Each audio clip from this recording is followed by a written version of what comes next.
What's up, guys? It's three-time NFL Pro Bowler, all-decade return specialist, Josh Cribbs.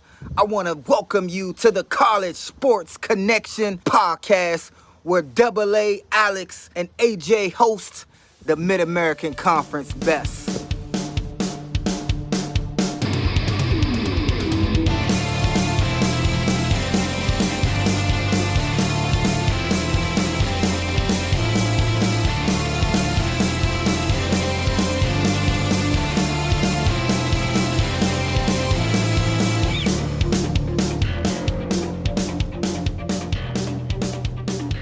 All right, everybody, welcome back to the College Sports Connection podcast. I'm your host, Alex the Captain. Joining me, as always, it's AJ the Guru. What's going on, everybody? AJ, welcome back. We had a great time up in Cleveland just a couple weeks ago, the 2022 MAC basketball tournament, where we crowned two separate champions, a champion on the women's side from Buffalo and a champion on the men's side in Akron. What a great weekend. Yeah, absolutely. We saw some great, you got to see a couple more games than I did. You were there Friday and Saturday. I was just there for Saturday. But yeah, it was a great basketball experience, a lot of fun. Cleveland did a fantastic job of putting on the MAC championship like they always do. We learned a lot. We got to see some really good basketball. We got to see a highly anticipated game between Akron and Kent State. We saw a great game early on in the day between Buffalo and Ball State. We'll get in both of those games. But yeah, it was overall fun experience and excited to talk about it. Yeah, you mentioned me going up there on Friday, so I got to see the MAC. It was the semifinals on Friday. So we had quite a few games leading up to that. We had Toledo taking on Ball State. This was number one seeded Toledo on the women's side taking on Ball State, ended up falling to Ball State 71-66, while Buffalo absolutely dominated on their side of the bracket. I mean, you look at just what they did in this lead up. They beat Western Michigan 63-49 in a game that really wasn't that close. Unfortunately, if you are Western Michigan, this was just such a rout in favor of Buffalo. Sorry, not that was in the quarterfinals. In the semifinals, Buffalo took on Akron and beat them 82-43. Again, just another big blowout in favor of the Bulls, obviously leading to a tournament championship game, which you got to witness. You got to see the Cardinals take on Buffalo in yet another MAC championship. Buffalo ultimately winning that game 79-75.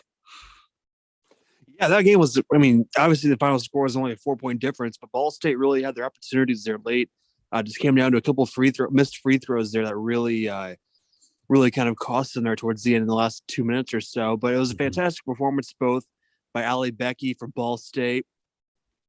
She's only a freshman, which is really, really intriguing.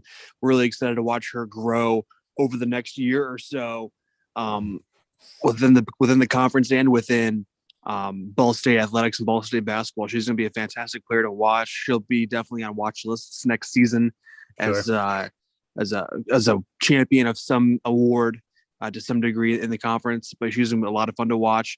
And same thing on the other side of the ball, Buffalo. What was her name? Their high scorer, Danisha Fair. Danisha Fair. She balled out. She was incredible to watch. She put up 20-something points that game. They needed all 20 points. Mm-hmm.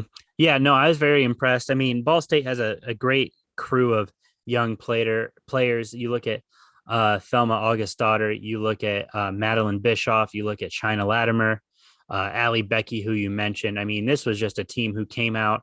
They're young, they're hungry, they fought, they, made it to a MAC championship game, which hats off to them. Just absolutely came out and stunned a lot of people, stunned Toledo specifically. Toledo, who was the prohibitive favorite to basically steamroll the conference tournament. They came into the tournament with a 19-1, an unprecedented 19-1 conference record. Their only hiccup in the regular season was to Ohio, who they dismantled in the quarterfinals. But, over to the Buffalo side, and it's Deja Fair, not Danisha. I apologize for our listeners there. Deja Fair was absolutely phenomenal. Summer Hemphill, Lauren Christie, Georgia Woolley. I mean, these are just players who just came out, and we were talking about it before the game when we were down there with Faith, who came to take photos for us. We were talking about it before the game, just how impressive both of these teams looked physically. They just looked like they were just built, ready to come out and compete with anybody in the country. Yeah, absolutely. There was a lot of athleticism on both sides of the ball. We definitely saw that being a high scoring game, 79-74. It was really impressive though. We knew that both teams were going to be able to score points in the paint, but what really surprised me was the 3-point shooting. Yeah. There were, Allie Becky hit 3 or 4 in a row at one point. And same thing with Fair. They were trading baskets back to back a few times. So it was really impressive to watch, a lot of fun to watch. But overall, it was a great matchup. It was one that I don't think anybody projected to happen or projected to see, but it happened. I'm glad it did. Yeah, absolutely. And, obviously kudos to Buffalo, who I believe they lost a 4-point game, or a pretty, not a 4-point game, but a fairly close game in the first round of the NCAA women's tournament to Tennessee. A game in which they showed up and they gave Tennessee all they could handle for about 3 quarters. Tennessee finally pulled away in the 4th quarter, but the Lady Vols. Sorry, I know that is a point of contention to people from Tennessee. I don't know if you knew this, but people get really upset if you don't call them the Lady Vols, which, interesting. I'll respect that. So the Lady Vols, they gave them all they could handle and obviously just ultimately fell short. Yeah, just a little bit. I'm going to pull that up here if I can.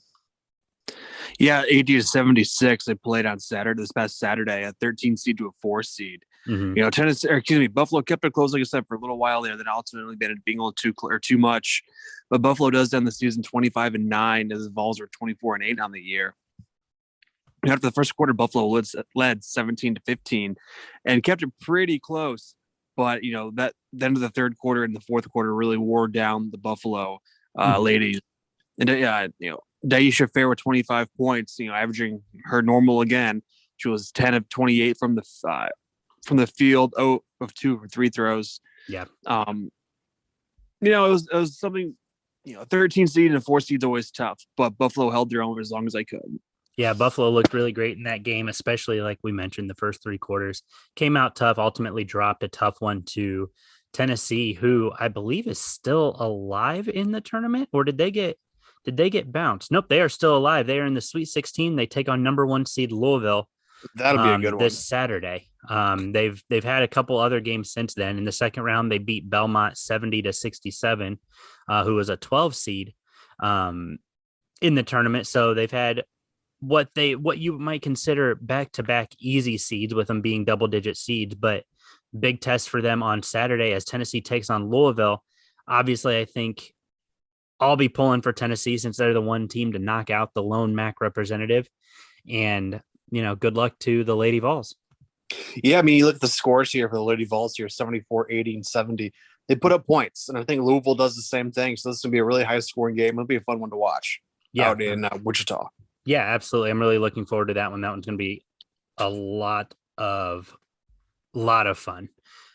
Moving over to the men's side of the tournament, we had quite an interesting tournament here. In the first round, things were pretty chalk. The 1 through 4 seeds all won the quarterfinal games. Toledo beat Central Michigan, Akron beat Buffalo, Kent State beat Miami, Ohio beat Ball State, all in fairly close games. Nothing was outside of a 10-point range. So really a 3, maybe 4 possession game, depending on how things fell.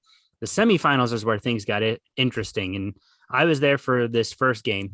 I had my heart broken twice within just a matter of hours, as number 1 seed Toledo on the men's side falls to number 4 Akron 70-62 in a game in which Toledo was just uncharacteristically terrible from the charity stripe. Moving on to the 7:30 game, Kent State beat Ohio in a game that was a lot closer than I think a lot of people expected. The games weren't as interesting. It was the extracurriculars in the Kent State locker room after the game that made Championship Saturday far more interesting. Yeah, a little bit. We won't get into grave detail about it because it's been kind of blown up all over social media and sports. But there was a Snapchat video that went around, some vulgar language. Well, that got back to obviously the MAC office and Commissioner Steinbrecher very quickly. We were with him Saturday morning very briefly.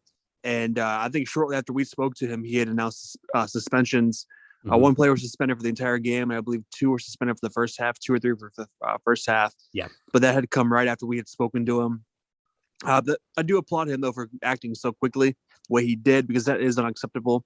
But it just made the rivalry game a little more fun, a little more interesting. Because believe it or not, there was a fantastic crowd on both sides of the floor that night.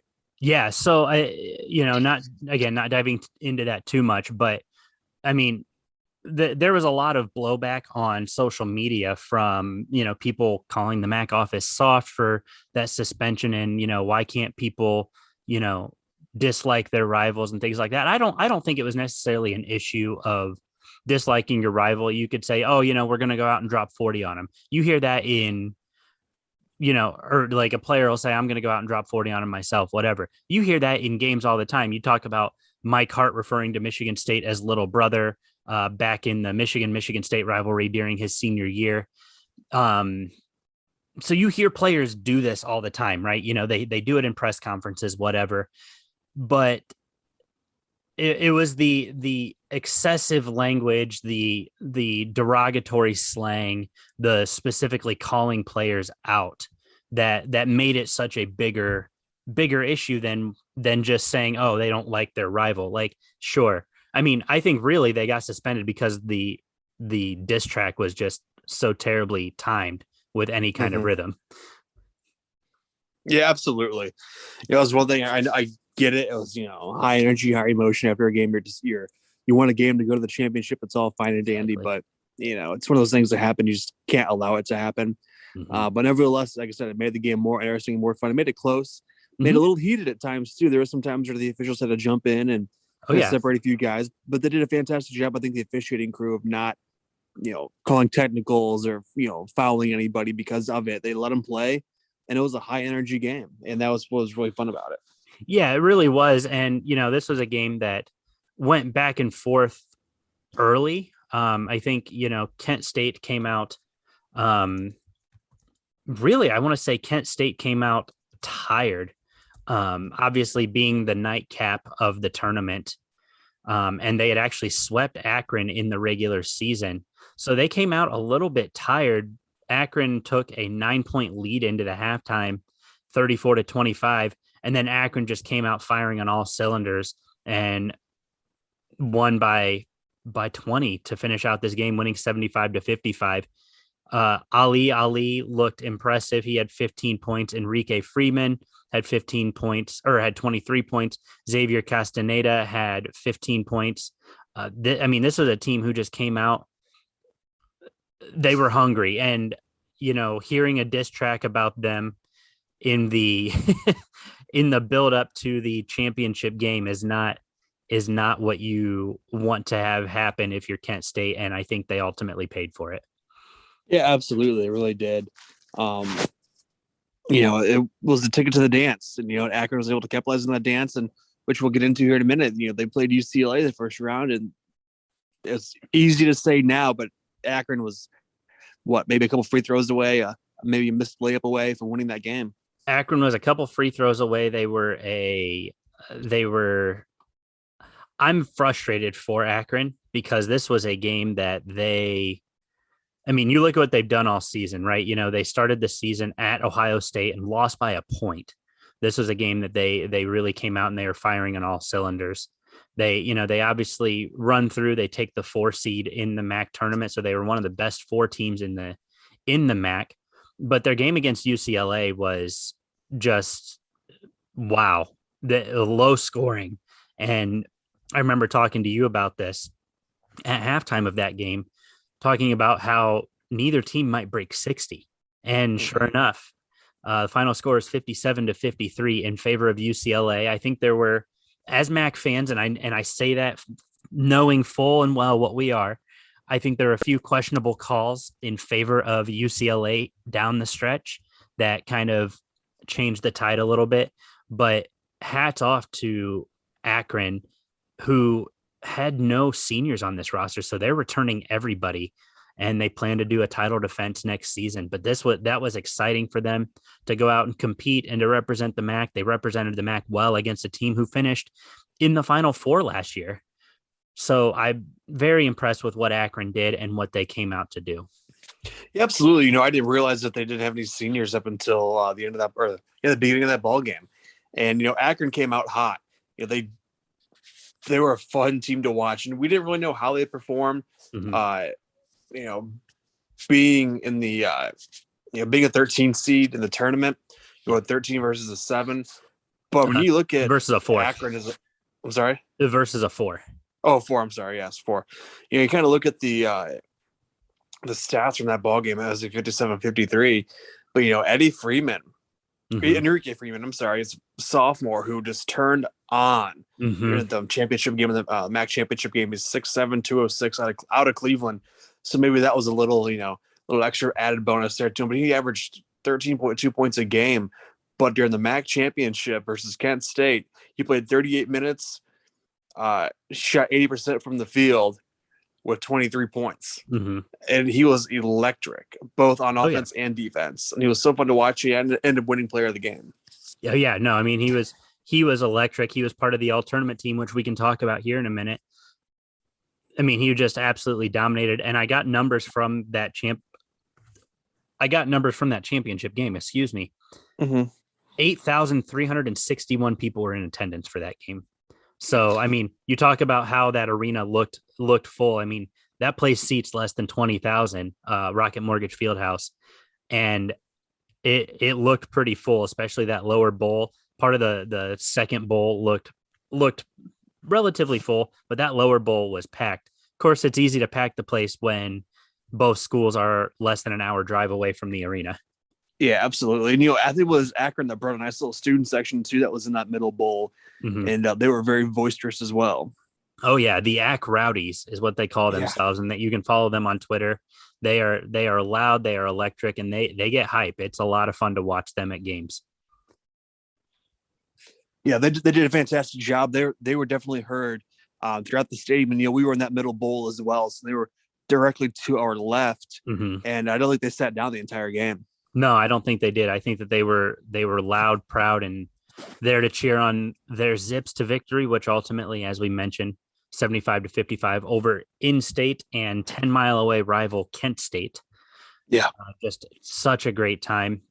We got the chance to be down on the basketball floor after the championship was over and to shake hands with a few people and talk to a few people, congratulating the team, congratulating the players and the coaches, and even talking to the commissioner for a brief period of time. It was really cool being underneath all that confetti. I've never experienced anything like that before. Yeah, it was really cool. One thing that you and Faith didn't know because you'd never been to a game there was these swords that come out of the scoreboard Mm-hmm. that shoot flames. Yeah. And I've seen that having gone to many Cavs games. They do it, player introductions and post game and stuff like that. And the temperature in the arena goes up about 20 degrees when those things go off. Oh yeah. And but they're really fun to nuts. watch. Yeah, and if you don't know what they are, they'll scare you a little bit too. Yeah, we were on the floor with the confetti, and you look up at first, and it doesn't seem like there's a whole lot. Then all of a sudden, it just dumps like rain on you, essentially. Mm-hmm. So that was really cool to see and be a part of. They both did it for both games, first and second. And but yeah, it was great to be down there for the trophy presentation. But you spoke briefly with the new athletic director at Akron. Yeah, Charles Guthrie, great guy. Guthrie, absolutely. Yeah. He has a great mentality of what he wants to do at Akron and things he wants to do. Obviously, them letting go of Tom Arth mid-season, bringing on Joe Moorhead, the former offensive coordinator from University of Akron and a former assistant coach at Akron when they won the MAC championship back in 2005 in football. So he's excited to be back on campus.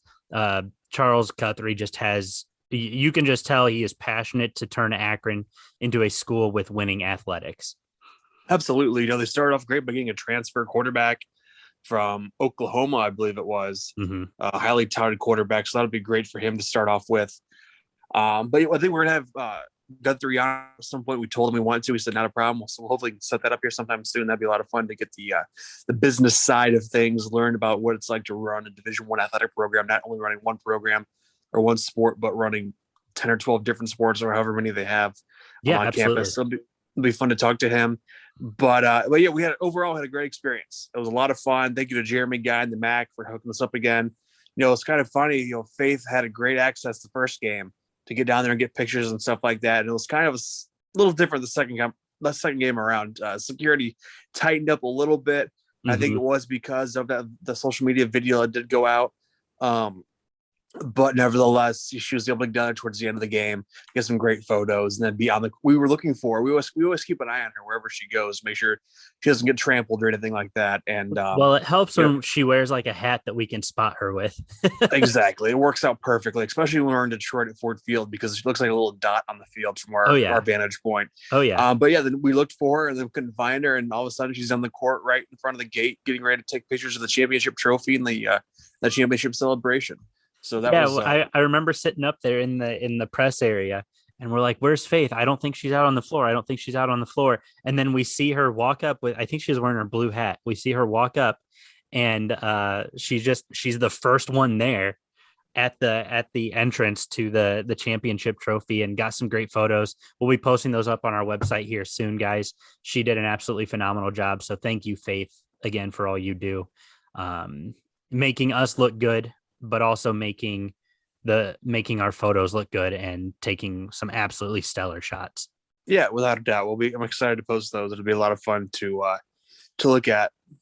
We have one MAC team left in post-tournament or postseason play. It is the Toledo women playing in the WNIT. They travel up to Marquette and they play tomorrow night at Marquette University. The winner of that game will take on the winner of Vanderbilt versus Mid-Tennessee State, and that should be exciting because this is now the third round or the Sweet 16 of the WNIT.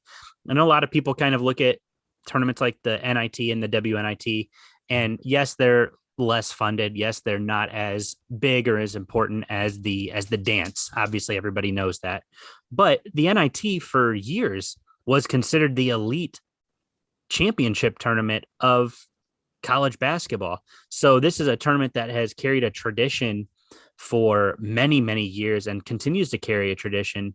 And Trisha Cullip is seeking her second WNIT championship in the last 11 years. Say what you want about the tournament. Winning a postseason tournament is still pretty special. Absolutely. You know, having the heartbreak that she had and her team had at the MAC championship, this is a fantastic opportunity for her and her program to end the season on a high note. You know, they were kind of upset there in the MAC championship, and right after she got a contract extension, both coaches. So I know that was definitely heartbreaking for her and her program, but to have the opportunity to, because there was a small slimmer of hope that they would get into the tournament. Yeah, there was. You know, there was a small hope, and as she made her case to in her post-game press conference to get the Toledo women in the in the women's tournament, came up just short. But I think they're proving themselves now that they probably could have belonged by getting to the Sweet 16 of the WNIT and doing a fantastic job of it. You know, we talked to Coach Cullip about almost 2 years ago now, 1.5, 2 years ago. About a year and a half ago, yeah. Yeah, she had a tremendous amount of confidence in her team, in the organization, the program, and the direction they were going. And I think they're showing for it right now, playing good basketball. They're not really dwelling on what happened 2 weeks ago in Cleveland. They're really focused on right now, and it's showing. Well, and you know, she did an absolutely fantastic job. You look at her roster from a year ago, and it wasn't pretty. You know, injuries, you know, young players, whatever it may be.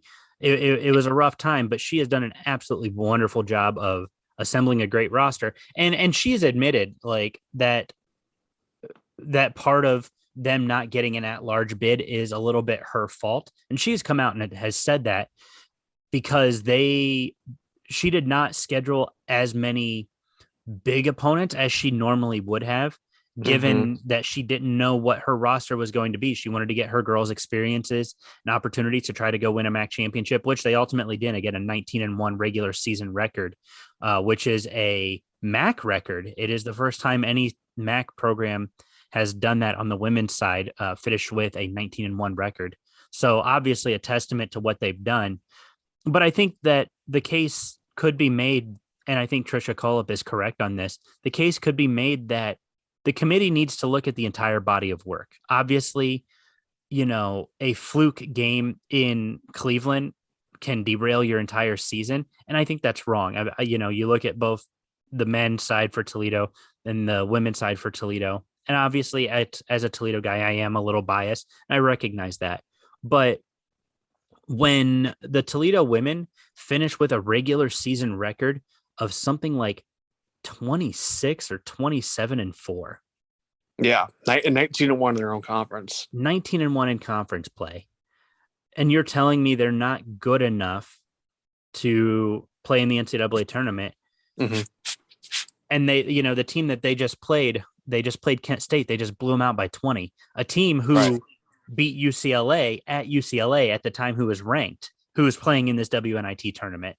Mm-hmm. So I really think that, you can argue all day, all night about the merits of what teams deserve to be where.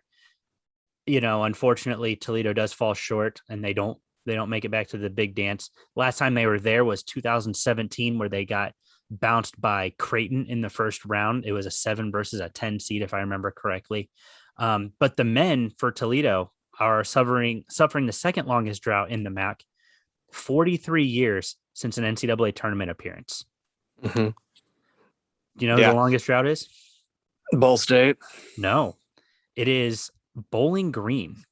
Bowling Green has not been dancing, I want to say, in 47 years. Wow. That's a team too that in order for them to go to the dance, they would have to win out. I mean, they'd have to go undefeated essentially. Yeah. Well, yeah. I mean, they would have to make the MAC tournament and then just go on a run. That's gonna be what has to happen. Obviously, I think that there's been some issues with that program here in the regular season. They actually dismissed a couple players from the program earlier this year, but it is what it is. Bowling Green moving on. Miami just let go of their head basketball coach. They have mutually agreed to part ways, and I think that we all actually know what that means.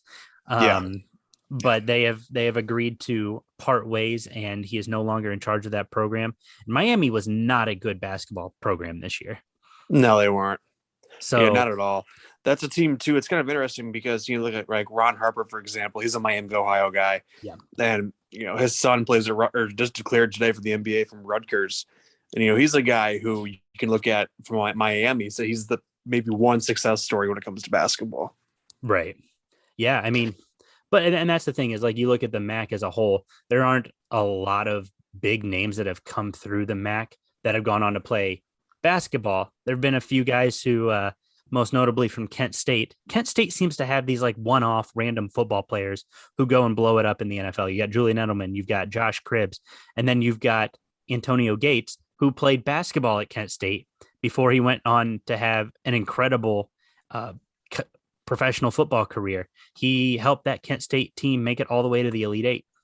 Mm-hmm. Yeah, we talked about that. We talked about Miami dismissing their coach. Ball State did the same thing as well. Yep. About a week ago, releasing James Whitford. He'd been there, 9 years or so. Yeah, 9 years. He got there. Yeah, he got there when I transferred into Ball State. They were 5-25 that year. They went from 5-25 to 7-23, 21-14, 21-13, 19-13, 16-17, 18-13, 10-13, 14-17, and overall he was 131 and 148, but in the conference though he was 69 and 93. That's not going to do it. That's not going to do it all at all. They tied for first in the MAC in 2019, 2020, but outside of that, finishing mostly in the 5th and 6th position and 8th here in 2020 2021 in the conference. Just wasn't going to get it done. Ball State had to go in a different direction, and I don't blame them either. Speaking of Miami, he started his coaching career at Miami. He was an assistant coach that went to Xavier, then Arizona for a couple of years, and then Ball State in 2013. I'm sure he's the coach, so he'll find a job somewhere else in another mid-major. Yeah, I'm sure he'll find a landing spot in a mid-major or take on an assistant role at a major school. I'm sure that there'll be an opportunity for him. Well, absolutely. Well, I mean, just a couple of weeks ago, last week or so, Xavier just hired Steve Miller. Yeah. From Arizona. Yeah. I think he coached with him at Arizona. So, I mean, that could be a possibility to go there as well. So I think there's plenty of opportunities for him out there. I wish obviously both those coaches the best of luck. Something of note. The MAC is such a hard conference to coach in the basketball, especially. Well, it is football, because you don't get multiple bids like you do with the Big Ten, who gets consistently 8 teams in the tournament. the MAC being one of the mid majors who only gets one guaranteed bid. And I think every conference actually technically only gets one guaranteed bid, but passing the eye test, the MAC doesn't pass it in per the committee's purview. And I think getting multiple bids, I had a great conversation with the commissioner actually at the tournament when we had a media presser with him. And I just point blank asked him, I'm like, what do we have to do? And he says, each school needs to start scheduling a little bit better. They need to schedule to their strengths. A Central Michigan shouldn't be scheduling number one Auburn. That doesn't make the MAC look good. No, they should be scheduling the lower seeded, South Carolina to get their name out there, but also to have a shot at winning, but it's a good win against a Power 5 program, whatever. He's absolutely. So, and Tricia Cullip brought that up too in her press conference. She mentioned teams in the conference who had beaten who had beaten non-conference opponents, and the big wins that they had, and how that has to count for something. Yeah. Because they are scheduling these bigger games, and they are winning some of these bigger games too. Yeah. But it's kind of one of those situations where you have to win all, or that's it. Exactly. And unfortunately, that's the position the MAC is in. Unfortunately, but we'll let's fast forward to football real quick. You and I are going to be taking a little road trip here in a couple of weeks over to DeKalb, Illinois. Yeah, we're heading up to NIU to the spring game. That'll be a lot of fun. Hard to believe that's April's in a week and a half already. Oh, right. I come back from Colorado, and I think a week later we drive out to DeKalb, so that should be a lot of fun. It's a fun campus. It's a cool stadium. I haven't been there in a couple of years. Well, since 2013, I took a bus trip up there to the Ball State NIU game. Sure. That's the last time I was there, but we're excited to talk to Coach Hammock again. He's been a great supporter of our show, social media wise, and we talked to him at Media Day. I'm sure we'll get to hang out with him a little bit more, talk about the NIU, the defending MAC champions. They were one first down away from possibly winning a bowl game against Coastal this year. Yeah. Whatever else, it'd be a lot of fun to talk to him. And he had 76 freshmen on that squad last year, so there's a lot of returning guys, including quarterback Rocky Lombardi, who we get to talk to a little bit last year. He's got to be excited for the season. Coach Hammock has to be excited. We follow him on social media, and the guys are in the weight room. They look good. They're getting their off-season condition programs in full force. They look good. They look like they're ready to play, and they should be the team to watch this year. Yeah, I think so. I'm really excited to see what they do. It'll be great talking to him. Great getting to go to a spring game. I think we're both excited to watch some football, but it'll be great to sit down. Obviously he's agreed to chat with us at some point throughout that day. Possibly, I think even go get food with us, or do something food wise with us. So I'm really looking forward to that. That's going to be a great time. Get some great stuff from that. We'll be bringing our equipment, bringing the camera, and I'm looking forward to a great day down there. It'll be fun. It'll just be fun to be it'll be fun to be on a football field again. It feels like it's been too long, even though it's only been a couple of months. Yeah, it's really only been since December 27th at the Quick Lane Bowl. And I'm excited to get back to a football field and see what's going on. Yeah, no doubt. And then there's a possibility I may be heading up to Kalamazoo this weekend for the spring game. Not 100% certain yet. We'll keep everybody posted on that. Go up there and hang out with Coach Lester a little bit, another friend of the program. Get up there to see what the Broncos look like this year. And, he's got a couple of transfers that came in from bigger schools he's really excited about. He's got a great signing class coming in. I'm not sure if anybody enrolled early or not. But nevertheless, coming off a Quick Lanes Bowl championship, the team's ready to roll. Yeah, no, they look good in that bowl game. A dominant victory, 52-21 or something like that over Nevada. And I mean, they look good. I think it was 52-24 actually is what it ended up being. Looked good in that game, and they're ready to come out firing all cylinders. Obviously, key losses: Sky Moore, Caleb Ellaby, but it'll be interesting to see how they replace them and what Western does this year. Yeah, no doubt they'll have Sean Taylor back. It'll be a lot of fun to watch. He was electric last year. Took it the opening or the kickoff back for a touchdown. So he's going to be a massive a key role player here this coming season. Right. No, absolutely. It should be a lot of fun. And again, really looking forward to MAC football this year. Depending on how things work out, small chance I may be at the Horseshoe for Toledo versus Ohio State, which would be exciting. No promises on that yet. We have a few other announcements we have to knock out first.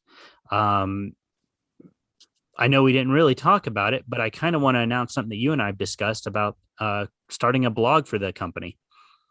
Yeah, we've talked about that a little bit. We're just gonna kind of sit down, put things pen to paper, and go from there. That should be a lot of fun, and kind of getting everybody else interacting with us and talking Mac. There's a great opportunity here. We got to look into it a little bit more, figure out what we want to do, how we want to go about it, and then get it started and have it going. But it should be a lot of fun. Yeah, absolutely. I think and we'll be making more official announcements down the road. But as we start to prep for the future of the show and how to expand our footprint, we just want to continue to give you guys quality content, both in spoken, visual, and written form. We want to make sure that all the mediums are covered. You guys are getting great content from us. Obviously, not necessarily to be like a direct competitor to our friends at Hustle Belt, who have been absolutely wonderful, but to just create more content to cover a conference we love. They always crank out great content. We want to make sure that we can do the same and bring different perspectives to what we do. So really looking forward to expanding our footprint and bringing on more things to bring you guys more content. Yeah, absolutely. Should be a lot of fun. Something different. We've been doing a lot of our Twitter has been fantastic. Our Instagrams are growing like crazy, which is great. But we should just add another medium, and that's what we're going to do. And if it works, great. If not, then we just move on to something else. Sure. But I think that's going to about wrap it up for us today. Obviously, nothing really happening. I mean, some baseball. We can talk some baseball here in the coming weeks. Looking forward to seeing MAC play. Just kicked off this past weekend. Yeah. So these teams are going at it, and the MAC race is always crazy. Should be a good time. Ball State, Central Michigan were two of the top teams in the MAC last year. Really interesting to see what they end up doing. I know Toledo's chomping at the bit to get up there in the standings, but a couple other guys, Akron looked pretty good this past weekend. They picked up a couple wins. So it'll be really interesting to see what they do. Softball, again, another great sport, another spring sport here going on, and really looking forward to seeing results pour in as we continue to bring you guys content. Yeah, absolutely. We'll get heavy into the baseball and softball here as the next couple of weeks go on. We'll talk about spring football because the spring games will be coming up here. Like we talked about, Western Michigan's this weekend, NIU, Ball State. I think the rest of those kick off there in mid-April. But we'll be keeping close tabs on all those schools and those programs, from both football all the way to baseball, basketball, whatever it is, we'll cover. I'm looking forward to it. It should be a good time. We have plenty of great stuff going on, and obviously opportunities to do some more great stuff and continue to grow the program. And we appreciate everybody sticking with us as we work our way through this. This has not been a very easy linear path for us. It's been very up and down, but we appreciate you guys sticking with us and continuing to tune in and support what we do. Yeah, absolutely. So thank you guys so much for tuning in. Again, check out our photos from the MAC basketball tournament. We'll be posting those up on our website, www.thecscpodcast.com. Those will be coming here in the coming days, so be sure to check those out. If you guys want to keep supporting us, you can follow us on Instagram at the CSC Podcast. You can follow us on Twitter at College Sport Pod. And thank you guys for tuning in, and we will see you next week. See you.